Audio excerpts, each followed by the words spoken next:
يا أيها الذين آمنوا إذا نودي للصلاة من يوم الجمعة فاسعوا إلى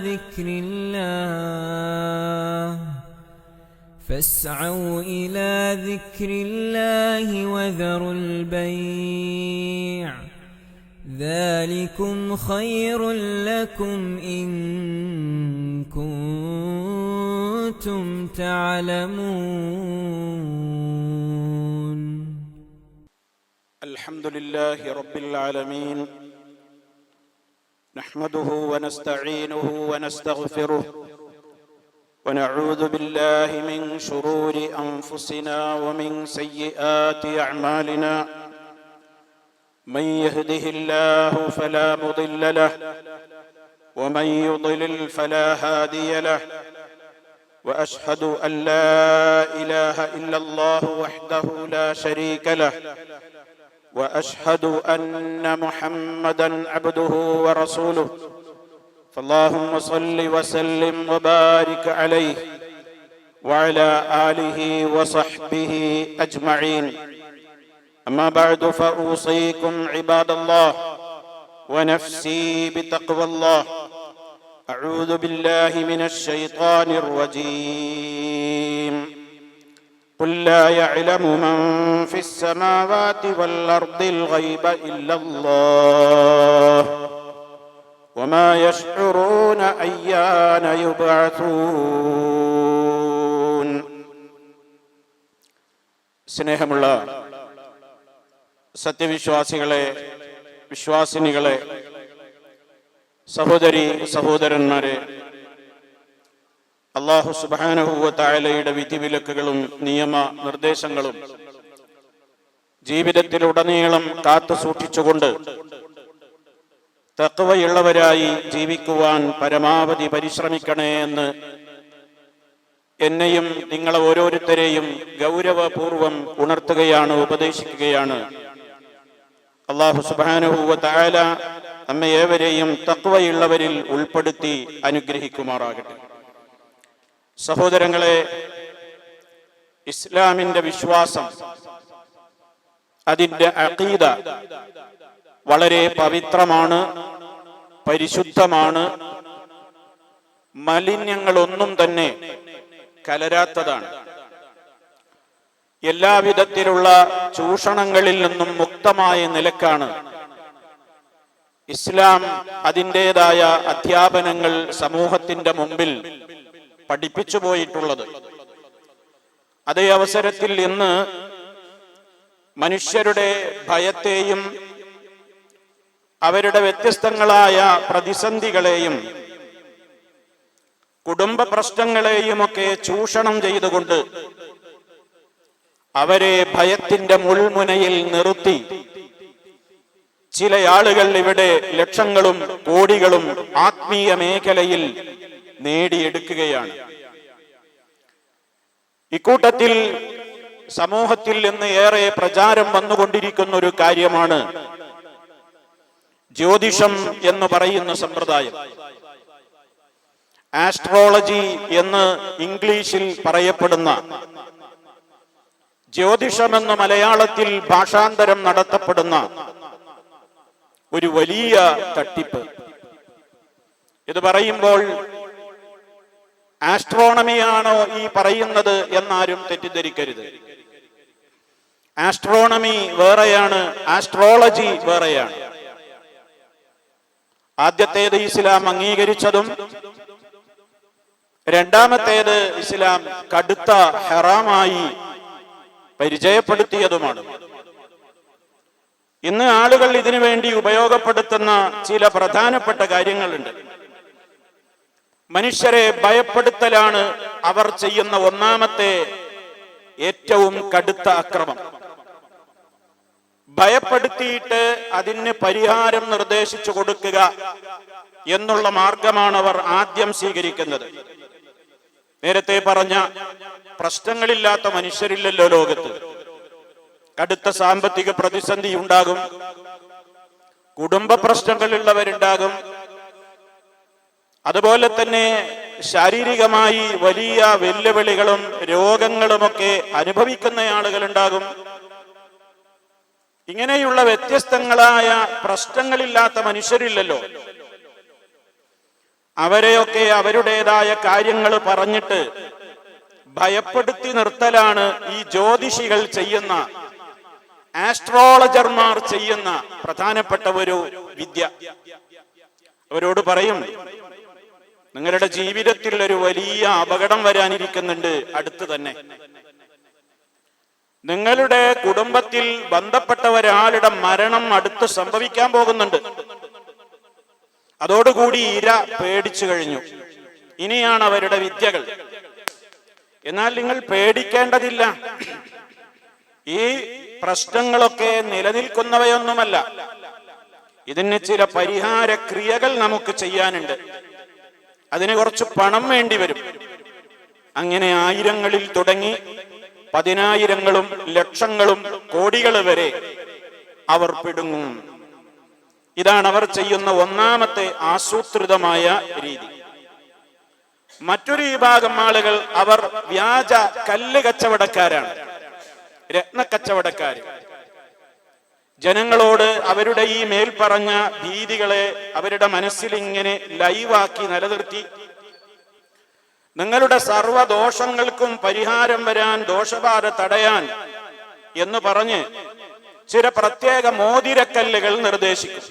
അവരത് ലൈവായി കാണിക്കും. ദാ എന്റെ കയ്യിലുള്ള ഈ മോതിരം കണ്ടില്ലേ, ഈ കല്ല്, ഇതിന്റെ വില ഞാൻ പറയൂല, ഇത് നിങ്ങൾ ആര് ചോദിച്ചാലും ഞാൻ പറയൂല, അത്ര വലിയ മഹത്വമേറിയ കല്ലാണിത്. പക്ഷെ നിങ്ങൾക്ക് ഞാനുമായിട്ട് വാട്സപ്പിലോ ഫോണിലോ ഒക്കെ ബന്ധപ്പെടാം. അയാളെ സമീപിച്ചാൽ അയാൾ ഇതിന് വൻ വില പറയും. എത്ര 10 റുപ്യന്റെ കൃത്രിമ കല്ല, അത് വെച്ച് അയാൾ കോടികൾ നേടും. ഇങ്ങനെയുള്ള ചില കല്ല് കച്ചവടക്കാരുണ്ട്. കൃത്രിമ രത്നവ്യാപാരികളുണ്ട്. അവരും ജനങ്ങളെ ഈ പേടിപ്പിച്ച് ഇരയെ വീഴ്ത്തിയിട്ടാണ് അവർ പണമുണ്ടാക്കുന്നത്. ഇതൊക്കെ ഇന്ന് നിങ്ങൾക്ക് സോഷ്യൽ മീഡിയകളിൽ സുലഭമാണ്. ഇന്ന് ലൈവായി നിലനിൽക്കുന്ന പച്ചയായ സത്യങ്ങളാണ് ഞാൻ വിളിച്ചു പറയുന്നത്.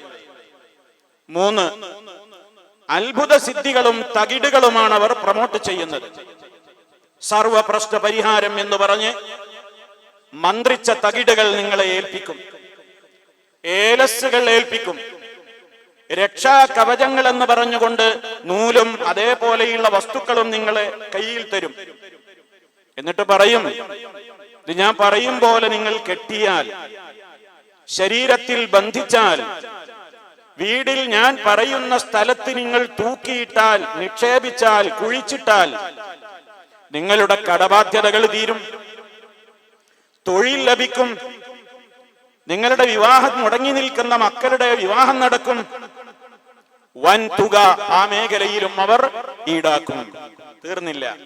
4-മത്തൊരു വഴി, മനുഷ്യന്റെ ഈ നേരത്തെ പറഞ്ഞ മാനസികമായ ബലഹീനതകൾ മുതലെടുക്കാൻ, മനുഷ്യൻ ഏറ്റവും പ്രതിസന്ധിയിൽപ്പെട്ട് ഉഴലുന്ന സമയത്താണ് ഇവർ ഇടപെടുക.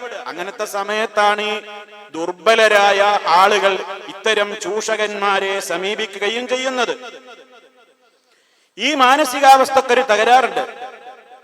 ആ സമയത്ത് നമ്മൾ ആരെയാണോ സമീപിച്ചത് അവർ നമ്മെ വല്ലാതെ വഞ്ചിക്കുമെന്ന് മാത്രമല്ല, അവര് ഞങ്ങളെ വഞ്ചിക്കുകയാണെന്ന് തിരിച്ചറിയാൻ ഇരക്ക് ബോധം നഷ്ടപ്പെടുകയും ചെയ്യും. അവനവരുടെ വലയിൽ വീണ് കഴിഞ്ഞു. അവര് പറയുന്നത് എന്തും അവർ വിശ്വസിക്കും. ഇത് ജാതി മത ഭേദമന്യേ ഇവിടെ നടക്കുകയാണ്. ഞാനിവിടെ ജ്യോതിഷം എന്ന് പറയുമ്പോ ആ ജ്യോതിഷത്തിന്റെ പ്രവചനങ്ങൾ നടത്തുന്നവനാണ് ജ്യോത്സ്യൻ. അതൊരു മതവിഭാഗത്തെ, അത് അവരുടെ കാര്യമല്ലേ.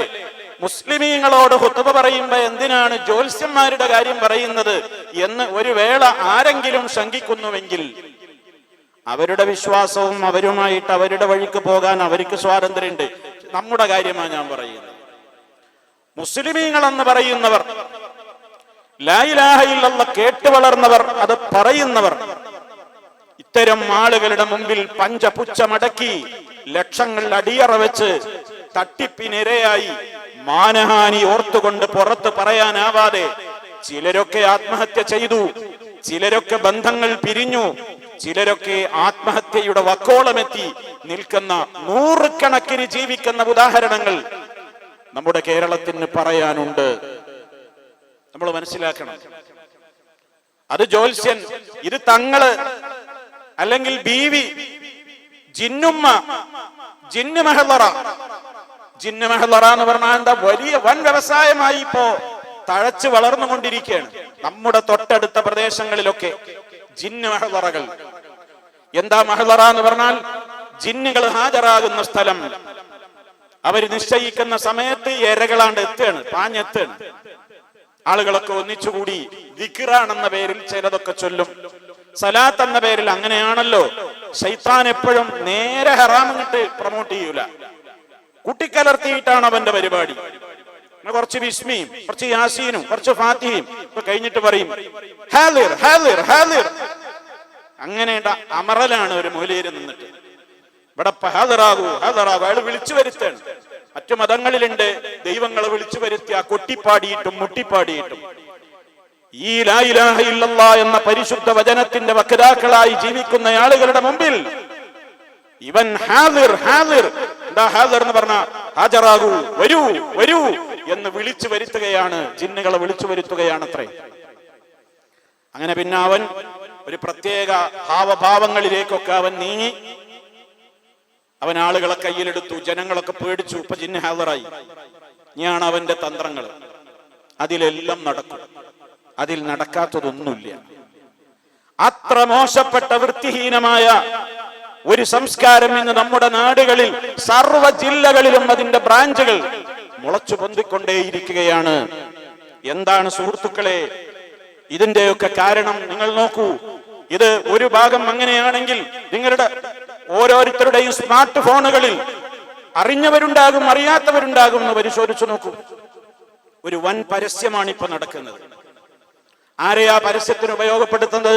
സിനിമാ നടികളെ പോലെ, കായിക താരങ്ങളെ പോലെയുള്ള സെലിബ്രിറ്റികളെ. എന്താ നാടകം? അവര് മുൻമേ തയ്യാറാക്കിയ ഒരു സ്ക്രിപ്റ്റാണ്, ഒരു തിരക്കഥയാണ് അവർ അഭിനയിക്കുകയാണ്. പക്ഷെ ഈ പൊട്ടൻ, ഇത് കാണുന്ന പൊട്ടൻ, അവനറിയില്ല ഇത് അഭിനയമാണെന്ന്. എന്താ രംഗം എന്നറിയോ? ഒരു സിനിമാ നടി, അവളുടെ കയ്യിൽ ഒരു ഫോൺ ഉണ്ടാവും, അപ്പുറത്തൊരു പെൺകുട്ടി ഇരിക്കുന്നു, അവളെ കാണിക്കൂല, ചിലപ്പോ കാണിക്കും. എന്നിട്ട് പറയും ആസ്ട്രോളജിയിൽ വിശ്വാസമുണ്ടോ? അപ്പൊ മാം, എനിക്ക് ഈ ആസ്ട്രോളജിയിലൊന്നും അങ്ങനെ വിശ്വാസമല്ല, അതൊക്കെ അന്ധവിശ്വാസാണ്, അങ്ങനത്തെ കാര്യങ്ങളിലൊന്നും എനിക്ക് താല്പര്യമില്ല. ഉടനെ ഇവൾ ഇടപെടും, സെലിബ്രിറ്റി. എന്നിട്ട് പറയും ഓക്കെ, ഞാൻ നിങ്ങൾക്കൊരു ആപ്പ് പരിചയപ്പെടുത്തുന്നു, ഇതിൽ നിങ്ങൾ നിങ്ങളുടെ DOB ഒന്ന് ഇപ്പൊ ഒന്ന് അടിക്കണം, ഡേറ്റ് ഓഫ് ബർത്ത്, ജനനത്തീയതി ഒന്ന് ഇതിൽ രേഖപ്പെടുത്തണം. ഓക്കെ, പ്രശ്നമൊന്നുമില്ല. ആള് വാങ്ങി ഡേറ്റ് ഓഫ് ബർത്ത് ഇതിൽ രേഖപ്പെടുത്തി. ഡേറ്റ് ഓഫ് ബർത്ത് രേഖപ്പെടുത്തി കഴിയുമ്പോഴേക്ക് ഈ സെലിബ്രിറ്റി ഇടപെട്ടുകൊണ്ട് ചോദിക്കും, എന്താ ഡേറ്റ് ഓഫ് ബർത്ത് ഒക്കെ എഴുതി പൂർത്തിയാകുമ്പോഴേക്കും മുഖത്തൊരു എക്സ്പ്രഷനൊക്കെ ഒരു മാറ്റമുണ്ടല്ലോ. അടുത്ത ചോദ്യം അതാണ്, ഏറെയെ വീണ്ടും വീഴ്ത്താനുള്ള അഭിനയം. അപ്പൊ ഈ ഇപ്പുറത്തുള്ള വിശ്വാസമില്ല എന്ന് പറഞ്ഞ ആളുണ്ടല്ലോ, അയാൾ തിരിച്ചു പറയുന്ന മറുപടി എന്താണെന്നറിയോ? എങ്ങനെയാണ് ഞാൻ ജീവിതത്തിൽ ഇന്ന് വരെ ഒരാളോടും പറയാത്ത രഹസ്യം ഇതിൽ വന്നത്? ഞാൻ ഇതുവരെ ആരോടും പങ്കുവച്ചിട്ടില്ലല്ലോ. എന്റെ അച്ഛനമ്മമാരോട്, വാപ്പയോട്, ഉമ്മയോട് ആരോടും ഞാൻ പറഞ്ഞിട്ടില്ലല്ലോ. ഇതെങ്ങനെ ഈ ആസ്ട്രോളജർക്ക് മനസ്സിലായി? ഇതെങ്ങനെ ഇതിൽ വന്നു? പുതുമയാണല്ലോ, ആശ്ചര്യമാണല്ലോ. വീണ്ടും സെലിബ്രിറ്റി ഇടപെടും, ഇതാ പറഞ്ഞത്. ഇപ്പൊ വിശ്വാസായില്ലേ? ആസ്ട്രോളജി വിശ്വാസായില്ലേ? എന്നാ പിന്നെ ഉപയോഗിച്ചു തുടങ്ങിക്കോ. ഇതിന്റെ ഒരു പ്രത്യേകതയുണ്ട്, ആദ്യത്തെ ചാറ്റിങ്ങും ആദ്യത്തെ കോളിങ്ങും ഫ്രീ ആണ്. ആദ്യത്തെ കോൾ നടത്തും. നമ്മളൊരു പരിശോധനാർത്ഥം ഞാൻ എന്റെ ഡേറ്റ് ഓഫ് ബർത്ത് അടിച്ചു കൊടുത്തിട്ട് എന്റെ ഭാവിയെ കുറിച്ചാണ് എനിക്ക് അറിയേണ്ടത്. അപ്പൊ എന്നെ പേടിപ്പിക്കുന്ന ഒരു ന്യൂസ് തരും. അതോടുകൂടെ എനിക്ക് ക്യൂരിയോസിറ്റി അഥവാ എന്റെ ഉത്കണ്ഠ, എന്റെ ആശങ്ക, എന്റെ ആകാംക്ഷ ഉണർന്നു. അപ്പോഴേക്ക് ടൈം കഴിഞ്ഞു. ഞാൻ പേടിച്ചു പറിച്ചു.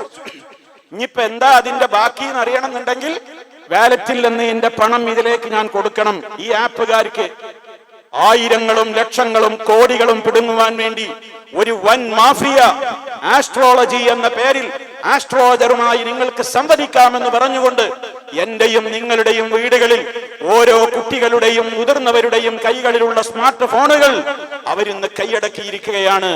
ഒരുപാട് ആളുകൾ ആ ചതിക്കുഴിയിൽ ഒരു രസത്തിന് വേണ്ടി ആദ്യം വീഴുന്നുണ്ട്. ഒന്ന് നോക്കുക, കയ്യിൽ വിശ്വാസമൊന്നുമില്ല, എന്നാലും ഒന്ന് കൊടുത്തു നോക്കുക, ഒന്ന് ഡേറ്റ് ഓഫ് ബർത്ത് കൊടുത്തു നോക്കുക, എന്നെ പറ്റി എന്താ പറയുന്നത് അറിയാലോ, അതിൽ വീഴും. പണ്ടുണ്ടായിരുന്നു നമ്മുടെ പുറം നാടുകളിലും ഗ്രാമപ്രദേശങ്ങളിലുമൊക്കെ. ഇപ്പൊ അതൊക്കെ നാട് നീങ്ങി. ഒരു പെട്ടിയും തൂക്കിക്കൊണ്ട് ഒരു കുറത്തി വരും, അതിലൊരു തത്തമ്മയുണ്ടാകും, കുറെ ചീട്ടുമുണ്ടാകും. തത്തമ്മയെ കൊണ്ട് ചീട്ടടുപ്പിക്കുന്ന കൈനോട്ടം നടത്തുന്ന കുറത്തിമാർ, അവരെ പലരും അടുപ്പിക്കാറില്ല. ചിലരൊക്കെ ഒരു കൗതുകത്തിന് വേണ്ടിയിട്ട് എന്താ പറയുന്നത് നോക്കാലോ എന്ന നിലക്ക് സമീപിക്കും. ഇതേപോലെ സോഷ്യൽ മീഡിയകളിൽ സമീപിക്കുന്ന ആളുകളുണ്ട്. അതോടുകൂടി അവരുടെ എല്ലാ രൂപത്തിലുള്ള വിവരങ്ങളും സ്മാർട്ട് ഫോണിൽ ബന്ധപ്പെട്ട ആപ്പുകളിൽ ആരാണോ അപ്പുറത്ത് വലവിരിച്ചിരിക്കുന്നതെങ്കിൽ നിങ്ങളുടെ മുഴുവൻ ഡീറ്റെയിൽസുകളും അവരിലേക്ക് എത്തിക്കഴിഞ്ഞു. അവിടം മുതൽക്ക് ഇനി നിങ്ങളെ വേട്ടയാടുകയാണ്. കോടികളാണ് ഈ മേഖലയിൽ നിന്ന് സമ്പാദിക്കുന്നത്. ജ്യോതിഷം അത് സൈബർ മേഖലയിൽ പിടിമുറുക്കിയിട്ട് ആരാരും അറിയാതെ മറ്റൊരാരുടെയെങ്കിലും ഒക്കെ അടുത്ത് പോകുമ്പോ ജ്യോത്സ്യന്മാരുടെയോ തങ്ങന്മാരുടെയോ ബീവിമാരുടെയോ ജിന്നമ്മമാരുടെയോ ഒക്കെ മുമ്പിൽ പോയിട്ട് തന്റെ പ്രശ്നം, കുടുംബ പ്രശ്നമോ രോഗവും കടമൊക്കെ പറയുമ്പോ ആരെങ്കിലും കാണൂലേന്ന് പേടിച്ചിട്ട് ആളുകൾ പോകാത്തത്, ഇതിപ്പോ അവനവന്റെ റൂമിലിരുന്ന് ആരും കാണാതെ ഇത്തരത്തിലുള്ള ജ്യോതിഷികളുമായി തങ്ങന്മാരുമായി ബീവിമാരുമായി സംവദിക്കുന്ന, അങ്ങനെ ലക്ഷങ്ങളും കോടികളും തട്ടിപ്പ് നടത്തുന്ന ഈ ഒരു വ്യവസായം ഇന്ന് തഴച്ചു വളരുകയാണ്. വളർന്നോട്ടെ, പൈസ ഉള്ളവരുണ്ടാക്കി, പൈസ ഉണ്ടാക്കുന്ന വളവന്മാരുണ്ടാക്കിക്കോട്ടെ, കുടുങ്ങണോ കുടുങ്ങിക്കോട്ടെ. പക്ഷെ നമുക്ക് പറയാനുള്ളത് വേറെയാണ്. നമുക്ക് സംസാരിക്കാനുള്ളത് ലാ ഇലാഹ ഇല്ലല്ലാഹ് മുഹമ്മദുർ റസൂലുള്ളാഹ് വിശ്വസിക്കുന്ന മുസൽമാനോടാണ്. നീ അതിൽ കുടുങ്ങാൻ പാടില്ല, നമ്മളതിൽ കുടുങ്ങാൻ പാടില്ല. കാരണം നമ്മൾ ചെറുപ്പത്തിലെ നമ്മളെ പഠിപ്പിക്കുന്ന ഒരു വിശ്വാസമുണ്ട്. ഞാൻ തുടക്കത്തിലെ പറഞ്ഞു, ഇസ്ലാമിന്റെ വിശ്വാസം എന്ന് പറയുന്നത് ചൂഷണമുക്തമാണ്, പരിശുദ്ധമാണ്, പവിത്രമാണ്, കാലാതിവർത്തിയാണ്, സാർവജനീനമാണ്. ഇതൊക്കെ ഇസ്ലാമിന്റെ ഓരോ നിയമങ്ങളുടെയും പ്രത്യേകതകളാണ്. എങ്കിൽ സുഹൃത്തുക്കളെ, നിങ്ങൾ ആലോചിച്ചു നോക്കൂ. ഇത്തരത്തിലുള്ള ഒരു ഘട്ടത്തിൽ ഒരു വിശ്വാസി ഇതിൽ കുടുങ്ങില്ല എന്ന് ഞാൻ പറഞ്ഞല്ലോ. എന്താ കാരണം? വിശ്വാസികൾ പഠിച്ചു വെച്ചു, അവരുടെ റബ്ബിനെ പഠിക്കലാണ് ആദ്യത്തെ വിശ്വാസത്തിന്റെ പടിയെന്ന്. എന്താണ് നമ്മുടെ അഖീദയുടെ ഒന്നാമത്തെ കാര്യം തന്നെ? എന്താണ്? അൽ ഈമാനു ബില്ലാഹ്, അല്ലാഹുവിനെ അറിയലാണ്, അല്ലാഹുവിനെ വിശ്വസിക്കലാണ്.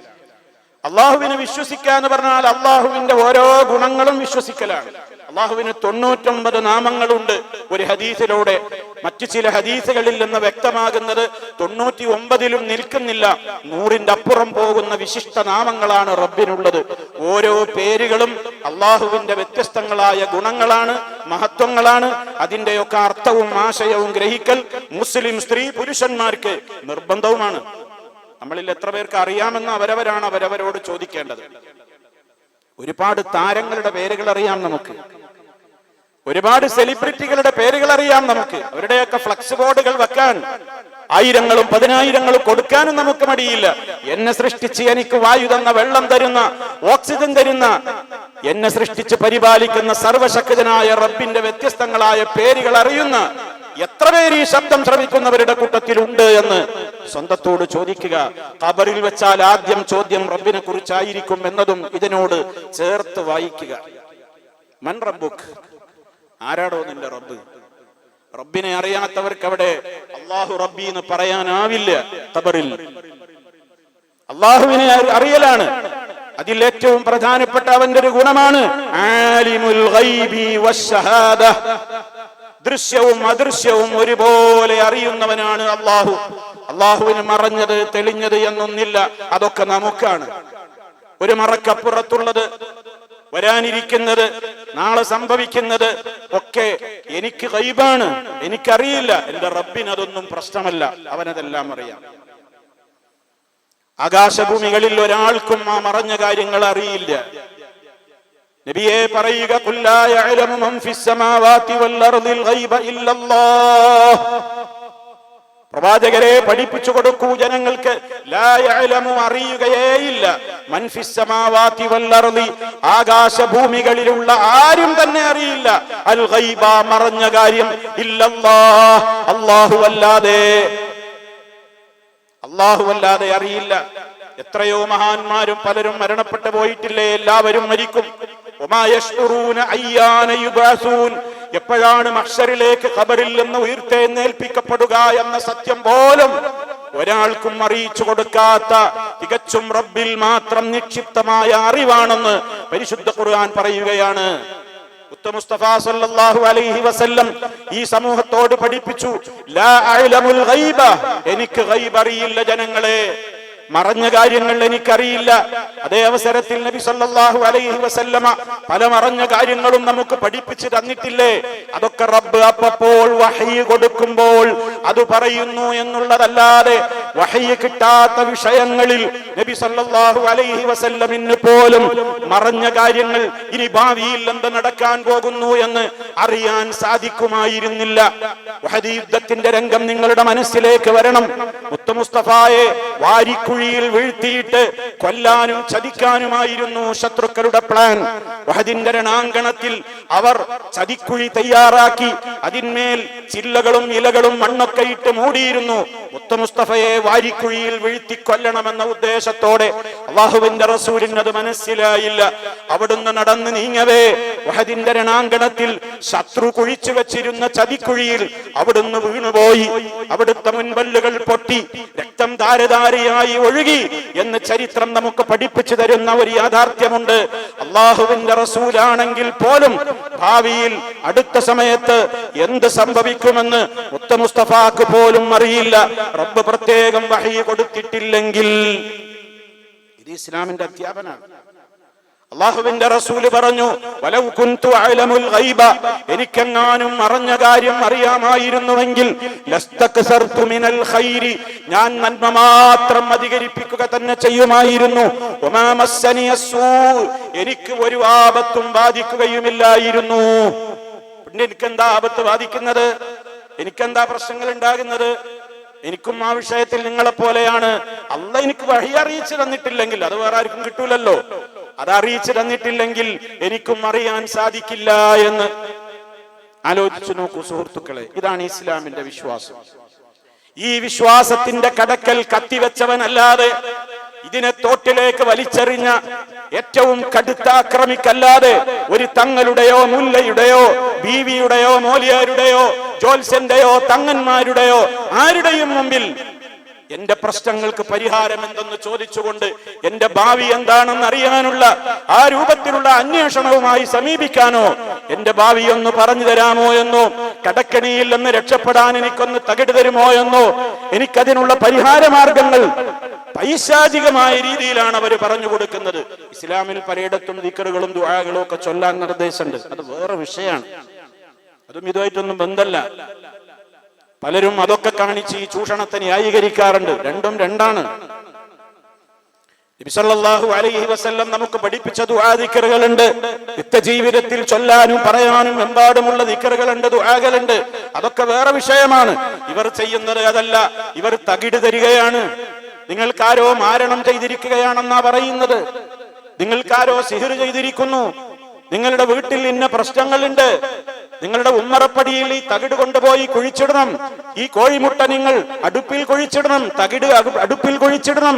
ഈ കുപ്പി നിങ്ങൾ വീടിന്റെ 4 വശത്തും തൂക്കിയിടണം. അയൽവാസി സിഹിർ ചെയ്തിട്ടുണ്ട്. നിങ്ങൾക്ക് അതേ പ്രശ്നങ്ങളുണ്ട്. വലിയൊരു അപകടം ഇനി നിങ്ങൾക്ക് വരാൻ കാണുന്നുണ്ട്. ഒക്കെ നക്ഷത്രം നോക്കിയിട്ട് ഇവൻ പ്രവചിക്കുകയാണ്. അങ്ങനെ ഒരു നക്ഷത്രം നോക്കി, താരങ്ങൾ നോക്കി, സൂര്യചന്ദ്രന്മാരുടെ ചലനങ്ങൾ നോക്കിയിട്ട് മനുഷ്യന് അപകടം വരും എന്ന് പ്രവചിക്കുന്ന ആ രൂപത്തിലുള്ള ഇത്തരത്തിലുള്ള ഇൽമുൻ നുജൂം എന്ന് പറയുന്ന ആസ്ട്രോളജി, മറ്റൊരു ഇൽമുൽ ഫലക്കാണ്. അത് വാന ശാസ്ത്രമാണ്. അത് അംഗീകൃത ശാസ്ത്രമാണ്. ഇത് തികച്ചും അന്ധവിശ്വാസമാണ്. ഇതിന്റെ ഇരകളായി മാറരുത്. ജ്യോത്സ്യന്മാര് എന്നുള്ള ബോർഡ് ഉണ്ടാവും, അത് അതിന്റെ മതക്കാരായിരിക്കും. തങ്ങന്മാര് എന്നുള്ള ബോർഡ് ഉണ്ടാവും, ബീവി എന്നുള്ള ബോർഡ് ഉണ്ടാവും, അത് ഈ ചൂഷണക്കാരാണ്. അതുകൊണ്ട് ശ്രദ്ധിക്കുക. ഇതൊക്കെ പറയാതിരുന്നിട്ടൊന്നും കാര്യമില്ല. ഇതിലൊന്നും വിശ്വാസമല്ല എന്ന് പറയണവനും തലയിൽ മുണ്ടിട്ട് പോണുണ്ട് എന്നാണ്. ആരും അറിയണ്ട. ഒന്ന് പോയി നോക്കുക. എനിക്ക് വിശ്വാസമൊന്നുമില്ല എന്നാണ് പോയി നോക്കുക. കുറെ കാലായാലപ്പം ഇങ്ങനെ നടക്കണ്. ഒരുപാട് ചെയ്തല്ലോ, കുറെ ചികിത്സിച്ചല്ലോ, ഒന്നാണ് പോയി നോക്കുക. അങ്ങനെ പോയി ചാത്തൻ സേവാ മഠങ്ങളിലും മുസ്ലിയാക്കന്മാരുടേതായ ചൂഷണ മേഖലകളുടെ മുമ്പിലും ജിന്ന് മഹദറകളുടെ മുമ്പിലും അതേപോലെയുള്ള ദിക്ർ മജ്ലിസുകൾ എന്ന് പറയുന്ന ചൂഷണത്തിന്റെ കേന്ദ്രങ്ങളുടെ മുമ്പിലും ആത്മീയ തട്ടിപ്പുകാരുടെ മുമ്പിലും ഈ സമുദായത്തിന്റെ മക്കൾ അവരുടെ ലക്ഷങ്ങൾ കൊണ്ടുപോയി അടിയറ വെക്കുകയാണ്. അങ്ങനെയാണ് ഇല്ലാത്ത നിധി കുഴിച്ചെടുക്കാൻ വേണ്ടി ഒരു ഹാജിയാരോട് സ്വർണം ഇരട്ടിപ്പിച്ച് തരാമെന്ന് കാസർഗോഡുകാരി ഒരു ജിന്നുമ്മ അവകാശപ്പെട്ട് അയാളെ കൊന്നുകളഞ്ഞത് പ്രമാദമായ കേസല്ലേ. ഇന്നും കോടതിയിൽ അതിന്റെ തർക്കങ്ങൾ നടന്നുകൊണ്ടിരിക്കുന്നു. ജീവിച്ചിരിക്കുന്ന തെളിവുകൾ, ലൈവ് ന്യൂസുകൾ. ഇതാ കേരളം, ഇതാണ് കേരളം, സാക്ഷര കേരളം എന്നൊക്കെ പറയും. അന്ധവിശ്വാസത്തിന്റെ ഏറ്റവും കടുത്ത ആലയത്തിൽ തന്റെ ശിരസ് കൊണ്ടുപോയി പൂഴ്ത്തിവെച്ചിരിക്കുകയാണ്. ലാ ഇലാഹ ഇല്ലല്ലാഹ് എന്ന് ചൊല്ലി എന്ന് അവകാശപ്പെടുന്ന മാപ്പിളമാര് പോലും. അവിടെയാണ് സുഹൃത്തുക്കളെ നമ്മുടെ വിശ്വാസത്തിന്റെ പ്രസക്തിയെ സംബന്ധിച്ച് നമ്മൾ ചിന്തിക്കേണ്ടത്.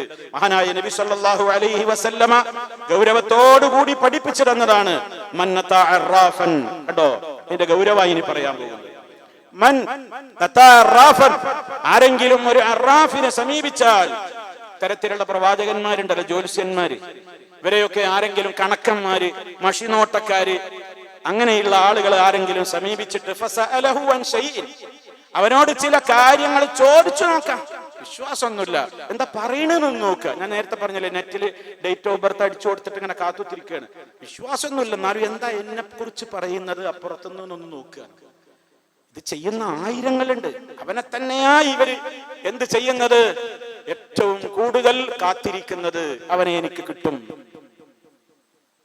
നബി സല്ലല്ലാഹു അലൈഹി വസല്ലം അതിനെക്കുറിച്ച് പോലും പറഞ്ഞത് എന്താണെന്നറിയോ? ഒരു പരീക്ഷണാർത്ഥം പോലും അങ്ങനെ അവരോട് എന്തെങ്കിലും ചോദിക്കാൻ നിന്നവൻ ലം തുഖ്ബൽ ലഹു സ്വലാത്തുൻ 40 യൗമ 40 ലൈല, 40 ദിവസത്തെ നിസ്കാരം സ്വീകരിക്കപ്പെടൂല, തള്ളും. 40 ദിവസം നിസ്കരിച്ച 200 വഖത്ത് നിസ്കാരം ബാത്തിലായി. എന്റെ കൂലിയാണ്. എന്തിന്? വെറുതെ ഒന്ന് നോക്കുക എന്ന് പറയുന്നവനോട് കാര്യമായി പറയുന്നു.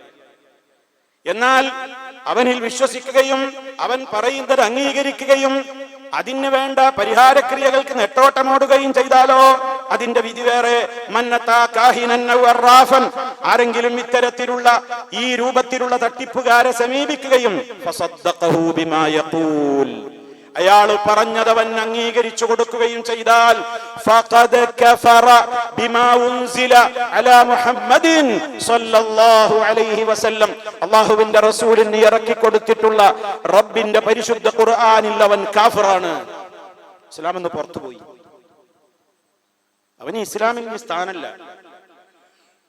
സത്യനിഷേധിയായി മാറിയവൻ എന്നാണ്. വളരെ ഗൗരവമാണ് സുഹൃത്തുക്കളെ. ഒരു പക്ഷേ നിങ്ങൾക്ക് തോന്നുന്നുണ്ടാവും ഞാൻ അതിന്റെ ആളല്ലല്ലോ. നിങ്ങളെ വീട്ടിൽ ഇത് ചോദിച്ചു നോക്ക്. സ്മാർട്ട് ഫോണിലൊക്കെ ഇന്ന് വലിയ ഡോക്ടറേറ്റ് നേടുന്നത് നമ്മുടെ മക്കളാണ്. അവരോട് ചോദിച്ചാൽ അവർ പറഞ്ഞു ഇതറിയാത്ത ആളുകളൊന്നുമില്ല. എല്ലാവരുടെ ഫോണിലൊന്നും സുലഭമാണ്. അപ്പൊ അത് വർദ്ധിച്ചു വരും. അതുകൊണ്ട് വർദ്ധിച്ചു വരുന്ന ഒരു തിന്മക്കെതിരെ പറയലും ജനങ്ങൾക്ക് അറിയിച്ചു കൊടുക്കലും ഒരു പ്രിക്കോഷൻ എന്നുള്ള നിലക്ക് നമ്മുടെ കടമയാണല്ലോ. അതുകൊണ്ട് ഓർമ്മപ്പെടുത്തുന്നു, റഹ്മാനായ റബ്ബ് പവിത്രമായ പരിപാവനമായ ചൂഷണമുക്തമായ അൽ ഈമാൻ, യഥാർത്ഥമായ വിശ്വാസത്തിന്റെ വക്താക്കളായി ജീവിച്ചു മരിക്കുവാൻ നമുക്കും നമ്മുടെ മക്കൾക്കും ബന്ധപ്പെട്ടവർക്കും തൗഫീഖ് നൽകി അനുഗ്രഹിക്കുമാറാകട്ടെ. എല്ലാവിധത്തിലുള്ള അന്ധവിശ്വാസങ്ങളിൽ നിന്നും ദുരാചാരങ്ങളിൽ നിന്നും നമ്മെ എല്ലാവരെയും അല്ലാഹു കാത്ത് രക്ഷിക്കുമാറാകട്ടെ. അഖൂലു ഖൗലി ഹാദാ വഅസ്തഗ്ഫിറുല്ലാഹ ലീ വലക്കും ഫസ്തഗ്ഫിറൂഹു ഇന്നഹു ഹുവൽ ഗഫൂറുർ റഹീം. അൽഹംദുലില്ലാഹി വഹ്ദഹു വസ്സലാത്തു വസ്സലാമു അലാ മൻ ലാ നബിയ്യ ബഅദഹു وعلى آله وصحبه ومن تبع هديه. أما بعد فأوصيكم عباد الله ونفسي بتقوى الله. അല്ലാഹുവിനെ സൂക്ഷിച്ച് ജീവിക്കണേ. ഒരിക്കൽ കൂടി എന്നെയും നിങ്ങൾ ഓരോരുത്തരെയും ഗൗരവപൂർവം ഉണർത്തുകയാണ്. സഹോദരങ്ങളെ, നമ്മൾ വിശ്വാസികളായി ജീവിച്ച് വിശ്വാസികളായി മരിക്കുന്നതിന് തടസ്സമായി വരുന്ന എന്തെന്ത് അന്ധവിശ്വാസങ്ങളുണ്ടോ അവയിൽ നിന്നെല്ലാം വിട്ടുനിൽക്കൽ നമ്മുടെ കടമയാണ്. ലോകത്ത് പലരും പലതും ചെയ്യും, അതിനൊക്കെ സ്വാതന്ത്ര്യമുള്ള മണ്ണാണ് ഈ ലോകം. പക്ഷെ വിശ്വാസികൾ അങ്ങനെ ആയിരിക്കരുത്. അവർക്കൊരു ഐഡന്റിറ്റി ഉണ്ട്, ഞാനൊരു മുസ്ലിമാണ്. അതുകൊണ്ട് വല്ലവരും ഇതിൽ മുമ്പെങ്ങാനും പെട്ടുപോയിട്ടുണ്ടോ? സോഷ്യൽ മീഡിയയിലുള്ള ജ്യോതിഷമാണെങ്കിലും പുറമേക്കുള്ള ജ്യോതിഷികളെ സമീപിച്ചതാണെങ്കിലും തങ്ങന്മാരെയോ ഈ രൂപത്തിലൊക്കെയുള്ള കളഞ്ഞുപോയ വസ്തുക്കൾ കിട്ടാന് പണ്ടം പോയാല് പണം പോയാലും ഒക്കെ പോകുന്നുണ്ട്. ഇവരൊക്കെ തന്നെയാണ് അറാഫും കാഹിനും ഒക്കെ. എവിടെയാണ്, ആരാ കട്ടത്, ആരാ കൊണ്ടുപോയത്, ആരാ എനിക്ക് സേർ ചെയ്തത്, എവിടെയാ കുഴിച്ചിട്ടത്, എവിടെന്നാ മാന്തണ്ടത് എന്നൊക്കെ പറയുന്ന ആളുകളില്ലേ. ഈ തകിട് കെട്ടിക്കോ, ഈ ഏലസ് കെട്ടിക്കോ, ഈ നൂലിവിടെ ബന്ധിച്ചോ, ഈ പറയുന്ന എല്ലാ ചൂഷകന്മാരും ഇല്ലേ. ആരെങ്കിലും പോയോ? തൗബയില്ലേ? തൗബയുണ്ട്. തൗബയില്ലാത്ത തെറ്റേതാ ഉള്ളത്? എന്തു വേണം? ഇതുവരെ ചെയ്തതിലൊക്കെ ആത്മാർത്ഥമായ ഖേദം വേണം. നമ്പർ 1, ഒന്നാമത്തെ കണ്ടീഷൻ അതാണ്. നല്ല ഖേദം വേണം. പറ്റിപ്പോയി, അറിയായിരുന്നില്ല, അറിയുമായിരുന്നില്ല, ഇത്ര അബദ്ധമാണ് ചെയ്തത് പോയതെന്ന് അറിയില്ലായിരുന്നു. റബ്ബിനെ ഭയപ്പെട്ടുകൊണ്ട് അതിൽ നിന്ന് പിന്മാറണം. അല്ലാതെ എനിക്ക് വരുന്ന മാനഹാനി ഓർത്തിട്ടോ, നാട്ടുകാർ പറയൂലേ എന്നത് ഓർത്തിട്ടോ, അയാളുടെ മുമ്പിൽ ഞാൻ കൊണ്ടുപോയി വെച്ചിട്ടുള്ള ധനനഷ്ടം ആളുകൾ അറിയില്ലേ എന്നത് ഓർത്തിട്ടോ ഒന്നും ആയിരിക്കരുത്. എന്റെ റബ്ബിനത് ഇഷ്ടമല്ലല്ലോ, ഞാൻ പെട്ടുപോയില്ലേ, റബ്ബേ പൊറുക്കണേ എന്ന നെടും ഖേദമാണ് ഒന്നാമത്തെ കണ്ടീഷൻ. രണ്ടാമതോ, ഇനി അത്തരം ചൂഷകന്മാരെ ഞാൻ സമീപിക്കില്ലെന്ന ദൃഢനിശ്ചയം. ഇനി ആര് എന്നെ പ്രലോഭിപ്പിച്ചാലും, അതെന്റെ സ്മാർട്ട് ഫോണുകളിൽ വരുന്ന ആഡുകളാണെങ്കിലും മറ്റാരാണെങ്കിലും, എന്നെ എന്ത് നിലക്ക് എന്നെ പ്രലോഭിപ്പിച്ചാലും ഞാൻ അതിൽ കുടുങ്ങൂല. എനിക്ക് വരുന്ന ഖൈറും ഷർറും എന്റെ റബ്ബാ തീരുമാനിക്കുന്നത്. ഞാൻ എന്റെ റബ്ബിലാണ് വിശ്വസിക്കുന്നത്, ഞാൻ എന്റെ റബ്ബിലാണ് തവക്കുൽ ചെയ്യുന്നത് എന്ന ദൃഢനിശ്ചയമാണ് രണ്ടാമത്തെ കണ്ടീഷൻ. മൂന്നാമത്തെ കണ്ടീഷൻ, അത്തരത്തിലുള്ള ആളുകൾ തന്ന വല്ല ശേഷിപ്പുകളും നിങ്ങളുടെ അരയിലോ കയ്യിലോ വീട്ടിലോ ഉണ്ടെങ്കിൽ മുഴുവൻ എടുത്ത് ഊരി നശിപ്പിക്കണം. അരയിൽ കെട്ടിയ ഏലസുകളുണ്ടോ, നൂലുകളുണ്ടോ, മന്ത്രത്തകിടുകളുണ്ടോ, മന്ത്രച്ചരടുകളുണ്ടോ, മുഴുവനും ഊരി വലിച്ചെറിഞ്ഞേക്കണം. എന്നിട്ട് അല്ലാഹുവിനോട് റബ്ബേ പറ്റിപ്പോയി ആത്മാർത്ഥമായി ഖേദിച്ചാൽ റഹ്മാനായ റബ്ബ് എല്ലാം പുറത്തു തരും. അതുകൊണ്ട് വിശ്വാസത്തെ വിശുദ്ധമാക്കിക്കൊണ്ട് തന്നെ മുന്നോട്ട് പോയാലേ ലാ ഇലാഹ ഇല്ലല്ലാഹ് ചൊല്ലി മരിക്കാനും ഖബറിൽ വെക്കുന്ന സമയത്തുള്ള ഒന്നാമത്തെ പരീക്ഷയുടെ 3 പ്രധാന ചോദ്യങ്ങൾക്ക് മണിമണിയായി ഉത്തരം ചെയ്യാനും വിശ്വാസികളായ സ്ത്രീ പുരുഷന്മാരെ നമുക്ക് സാധിക്കുകയുള്ളൂ. അല്ലെങ്കിൽ കഷ്ടപ്പെടേണ്ടി വരും, നിലവിളിക്കേണ്ടി വരും, അട്ടഹസിക്കേണ്ടി വരും. പക്ഷേ അതൊന്നും കേട്ട് നമ്മോട് കനിവ് പറയാൻ, കനിവ് കാണിക്കാൻ ഒരാളുമില്ലാത്തൊരു ലോകത്ത് നമ്മൾ അപ്പോഴേക്കും എത്തിക്കഴിഞ്ഞിട്ടുണ്ടാകും. അള്ളാഹു കാത്ത് രക്ഷിക്കുമാറാകട്ടെ. ചെറുതും വലുതുമായ പാപങ്ങൾ അള്ളാഹു പുറത്തു തരുമാറാകട്ടെ. മാരകമായ രോഗങ്ങളിൽ നിന്ന് അള്ളാഹു നമ്മെ കാത്ത് രക്ഷിക്കുമാറാകട്ടെ. നമ്മിലെ രോഗികൾക്കെല്ലാം അള്ളാഹു പരിപൂർണമായും ശിഫ നൽകുമാറാകട്ടെ. നമ്മളിൽ നിന്ന് മരണപ്പെട്ടു പോയ നമ്മുടെ മാതാപിതാക്കൾ, ഗുരുവര്യന്മാർ, മറ്റു ബന്ധുമിത്രാദികൾ എല്ലാവർക്കും അള്ളാഹു സ്വർഗം നൽകുമാറാകട്ടെ. നരകത്തിൽ നിന്ന് കാത്ത് രക്ഷിക്കുമാറാകട്ടെ. റബ്ബനാ തഖബ്ബൽ മിന്നാ ഇന്നക അൻതസ് സമീഉൽ അലീം. അല്ലാഹുമ്മ ഗ്ഫിർ ലിൽ മുഅ്മിനീന വൽ മുഅ്മിനാത്ത് വൽ മുസ്ലിമീന വൽ മുസ്ലിമാത്ത് അൽ അഹ്യാഇ മിൻഹും വൽ അംവാത്ത് ഇന്നക മുജീബുദ് ദഅവാതി വഖാദിൽ ഹാജാത്ത്. اللهم اعز الاسلام والمسلمين واذل الشرك والمشركين. ربنا اغفر لنا ذنوبنا وكفر عنا سيئاتنا وتوفنا مع الابرار والحمد لله رب العالمين.